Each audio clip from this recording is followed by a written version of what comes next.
Hello and welcome to Teach, Read, Play. Today's video will be about supporting and helping children with their mental health and well-being, something that I'm very passionate about. I hope that you enjoy the video. Please remember to comment, like and subscribe to see more content like this. Children's mental health and well-being has been something at the forefront of education for the last couple of years. This is something that I've felt very passionate about, as it's been one of the things that I have really focused on in school. School leaders, Ofsted and the Department of Education have now come to realisation about how important it is to ensure that children are mentally and physically well before they can achieve highly in any education. So today I will be talking about ways that you can support your child or the children in your classroom with their mental health and well-being. Since developing a real interest into children's mental health and well-being, I have taken part in two courses, one which was developing children's health and mental well-being in early years as an early years practitioner, and as well as becoming a mental health first aider as well for children and adults. Young Minds have conducted research and have identified that 3 out of 10 children in each classroom have or will develop a mental health issue in their lifetime. Now, with that in mind, I think that it's absolutely crucial that all practitioners and parents are able to support children with their well-being from a very early age. So today I've got some top tips about how to support children's well-being. My first piece of advice is sleep. It's so crucial for children to make sure that they are getting a good night's sleep. Children are still developing, and it's absolutely crucial that they sleep for at least 8 hours a day. Some children need up to 12 hours or even more. A restful night's sleep can help children wake up feeling refreshed and revitalised, ready for the day ahead. Getting into a really good sleeping routine and a good sleep pattern for your child is absolutely crucial for their well-being and mental health.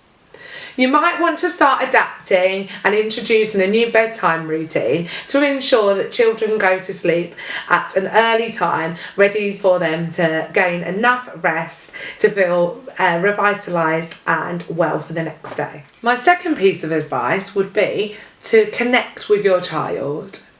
This may sound really obvious, but actually sometimes it's the way that we connect with children and the relationships that we have that can be absolutely crucial. So if you're a parent, then I'm sure that you've already got a fantastic relationship with your child, but always try to take interest in what they're interested in, what concerns they might have.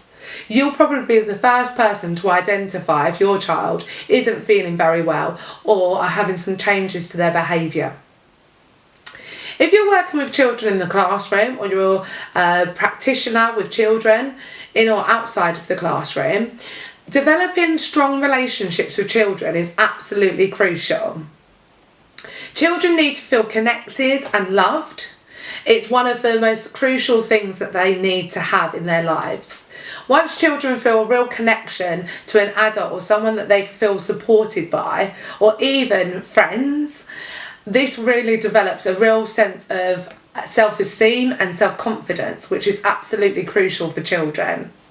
So practitioners, keep on connecting, finding things out about your children that they love or they enjoy or maybe they dislike. And parents and carers, stay connected with your child, and remember, look out for those signs for when you might notice some changes in behaviours, and really start to ask them about their friendships at school. Friendships can be absolutely crucial to a child's well-being. Top tip number 3. Get moving. This one is one of my favourite top tips. Children can never sit still, as we all know. because our bodies are made for moving. So get your child moving every day in whatever way that they enjoy to move. You might have a child who enjoys running, so to let them run wild and burn all of that energy. There's so much research to show that physical health really improves anybody's mental health. Now, physical health can be any element of getting moving for children. Some children might enjoy some gymnastics. Other children might be more attracted by athletic activities. Football or basketball might be their type of thing. So one of my top tips is to get moving and get out there with your child and have fun while you're doing it. Our bodies are made for moving, so let's get them moving. My next piece of advice is mindfulness and breathing. This has been very prominent for the last few years, and it's been spoken about a lot in schools and in other early years settings. Now, I've really tried to develop a way of being mindful and meditating and breathing with the children that I've been working with. I think that it's a really important way for children to remain grounded. So a great way for you to introduce this to the children is by taking note of how they are feeling, by stopping and breathing. So sometimes in the classroom you might want to just stop and take a moment and speak to the children about how they are feeling. Can they stop? Can they put their hands on their tummy? Can they feel themselves breathing? Can they feel the chair below their bottoms? Can they feel the ground beneath their feet? This really develops a sense of grounding to bring the children back to the earth centre and the core of the earth, to also make them believe and to understand that they are worthy in this earth and worthy in this place. They are big enough for the world, but also small enough for the world to envelope them.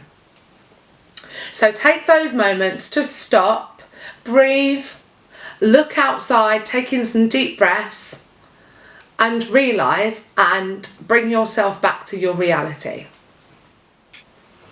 My last top tip is being. It's really important to develop a sense of being for your child. Now, being has lots of different ideas that I think about.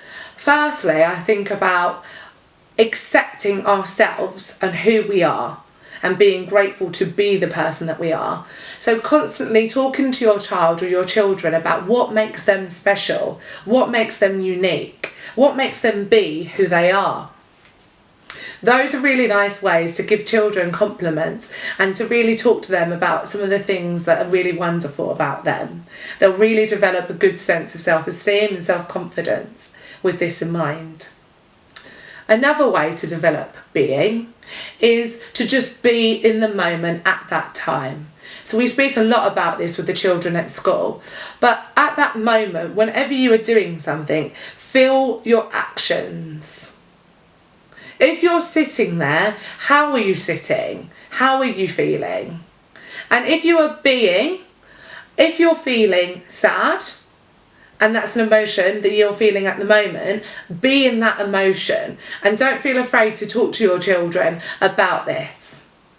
Children come across lots of thoughts and feelings and concerns, and if those aren't addressed very early, they can later develop into things like anxiety, depression, low mood.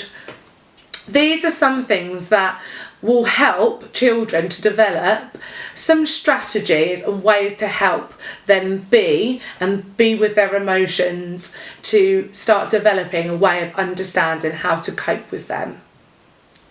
So those are my top tips today for children's mental health and well-being. Thank you for watching. I hope that you really enjoyed this video. Remember to comment, like and subscribe to see more content like this. Bye bye.